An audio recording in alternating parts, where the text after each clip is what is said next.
کیا آپ نے کبھی کسی نمازی کو جھوٹ بولتے دیکھا؟ کبھی کسی روزہ دار کو کسی کا حق کھاتے پایا یا کسی حاجی کو کسی یتیم کے مال پر قبضہ کرتے دیکھا؟ تو پھر سوال یہ پیدا ہوتا ہے کہ کیا واقعی عبادت ہمارے اندر خوف خدا پیدا کرتی ہے، یا ہم صرف ایک عادت پوری کرتے ہیں بغیر روح، بغیر اثر اور بغیر تبدیلی کے؟ کیا آپ نے کبھی سوچا ہے کہ ایک شخص دن میں 5 نمازیں پڑھتا ہے، روزے رکھتا ہے، قرآن بھی پڑھتا ہے، مگر زبان پر جھوٹ، دل میں حسد، دوسروں کے حق میں ہمیشہ حق تلفی کرتا ہے، ظلم کرتا ہے؟ کیا یہ واقعی عبادت ہے یا صرف دکھاوا ہے؟ یاد رکھیں، اصل خوف خدا نماز میں نہیں، معاملات میں نظر آتا ہے۔ ہم ایک ایسی دنیا میں جی رہے ہیں جہاں ظاہری دین دہاری کو عبادت سمجھا جاتا ہے۔ ایک دکاندار صبح سب سے پہلے مسجد میں اذان دیتا ہے مگر ناپ تول میں کمی کرتا ہے۔ ایک باپ ظاہراً نماز کا پابند ہے مگر بیوی بچوں سے بدتمیزی، مار پیٹ اور نفرت کرتا ہے۔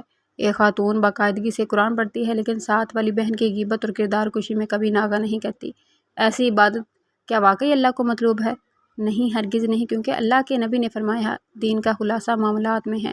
عبادت کو دلیل نہ بنائیں، اپنے معاملات کو بہتر بنائیں۔ خدا کا خوف وہاں ظاہر ہوتا ہے جہاں آپ کا نفس خود غرضی کا مطالبہ کرے اور آپ حق کا ساتھ دیں۔ آپ وضو کے ساتھ نماز پڑھتے ہیں لیکن کسی غریب کا حق مارتے ہیں، آپ تراویح پڑھتے ہیں مگر نوکر کو گالی دیتے ہیں، تو یہ عبادت نہیں، صرف عادت بن چکی ہے۔ ہم روزہ رکھیں، نماز پڑھیں، حج کریں، زکوٰۃ دیں، مگر ہمارے روزے میں سچائی نہ ہو، دیانت نہ ہو، رحم نہ ہو، تو یہ سب عبادت صرف جسمانی مشقت بن کر رہ جاتی ہے جو اللہ کی نظر میں بے اثر ہیں۔ اللہ تعالیٰ نے قرآن میں ارشاد فرمایا ہے کہ نماز برائی اور بے حیائی کو روکتی ہے۔ اب اگر ایک شخص دن میں 5 وقت کی نماز پڑھتا ہے مگر اس کی زبان سے جھوٹ، غیبت اور تکبر ٹپک رہا ہے، تو پھر سوال یہ نہیں کہ وہ نماز پڑھتا ہے یا نہیں، سوال یہ ہے کہ نماز نے اسے بدلا کیوں نہیں۔ عبادت کا مقصد اپنے کردار کو پختہ بنانا ہے، اسے مضبوط کرنا ہے، نہ کہ صرف نیکی کا ظاہری سرٹیفکیٹ حاصل کرنا۔ نبی کریم صلی اللہ علیہ وآلہ وسلم نے ارشاد فرمایا، مفلس وہ ہے جو قیامت کے دن نماز، روزہ، زکوٰۃ لے کر آئے گا مگر اس نے کسی کو گالی دی ہوگی، کسی کا مال کھایا ہوگا، کسی کا حق مارا ہوگا، تو اس کی نیکیاں لے کر ان مظلوموں کو دے دی جائیں گی۔ یعنی اللہ کے ہاں اصل معیار معاملات ہیں۔ کسی کا حق مارنا، کسی پر جھوٹا الزام لگانا، رشوت لینا، ملاوٹ کرنا، لوگوں کو کمتر سمجھنا، یہ سب خدا سے بے خوفی کی علامتیں ہیں، چاہے ظاہراً ہم کتنی ہی عبادت کرتے رہیں۔ آج ہمارا معاشرہ ریلیجیس پرفارمنس کا غلام بن چکا ہے۔ ہم سجدوں کو دیکھتے ہیں، سچائی کو نہیں۔ ہم ظاہری حلیہ تولتے ہیں، اخلاق کو نہیں۔ ہم تصویریں شیئر کرتے ہیں حج اور عمرہ کی، مگر ملازموں کے ساتھ کیسا سلوک ہے یہ کوئی نہیں پوچھتا۔ کیا واقعی ہمیں اللہ کا خوف ہے؟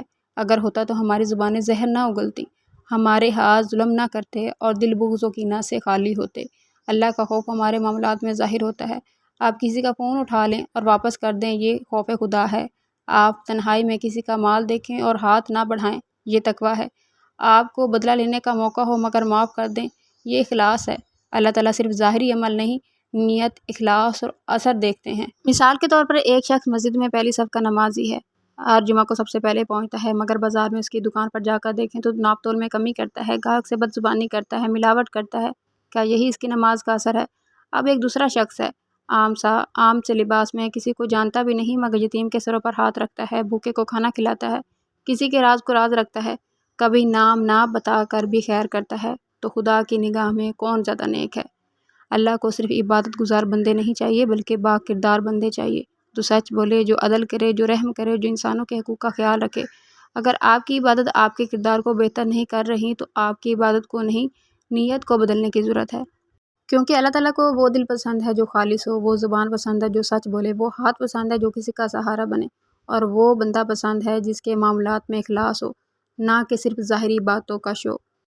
آئیے ہم اپنے دل کا محاسبہ کریں، ہم اپنے اخلاق کو اپنی عبادت کے برابر لانے کی کوشش کریں، کیونکہ نماز، روزہ، حج سب اللہ تک پہنچتے ہیں جب دل صاف، زبان سچی ہو اور معاملات پاک ہوں۔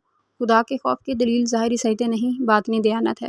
اللہ تعالیٰ سے دعا ہے کہ اللہ تعالیٰ ہمیں ایسے بندوں میں شامل فرمائے جن کی عبادت اور معاملات خالص ہوں، جن کے کردار سے پہچان لیا جائے کہ وہ اللہ تعالیٰ کے بندے ہیں۔